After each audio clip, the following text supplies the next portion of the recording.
అనేది ఈ brandy bottles కూడా అప్లై చేయమని. బ్రాండీ బాటిల్స్ కి ప్లాస్టిక్ కన్జంప్షన్ ఎక్కువగా ఉంది, ఎక్కడ పడితే అక్కడ పడేస్తున్నారు కాబట్టి హ్యూజ్ కన్జంప్షన్ ఒక దగ్గర కలెక్ట్ అవుతుంది. అది ఈ కొంచెం ఎక్సైజ్ డిపార్ట్మెంట్ వాళ్ళతోటి కోఆర్డినేట్ చేసుకుంటే major percentage of plastic waste ఒకటి చేయొచ్చండి. కేరళలో ఇంప్లిమెంట్ అయింది. ఇంకొకటి ఏంటంటే ఈ సింగిల్ యూజ్ ప్లాస్టిక్స్ ఈ నిషేధానికి మీరు మీలాంటి హీరోస్ తోటి అడ్వర్టైజ్మెంట్ చేయాలి అంటే కొన్ని కోట్లు అవుతుంది.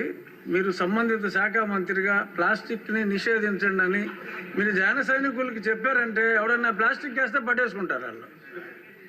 ఆ మధ్యన బోతులు ఎలా కప్పెట్టారో కొన్ని సంవత్సరాల క్రితం రోడ్లు మీరు బాగు చేయమని పిలిపించినప్పుడు ప్లాస్టిక్ని ఆపండి అని మీరు ఒక్క పిలుపు ఎలా ఇస్తే ఎలా అంతే, ఇంకా అది ఆగిపోతుంది.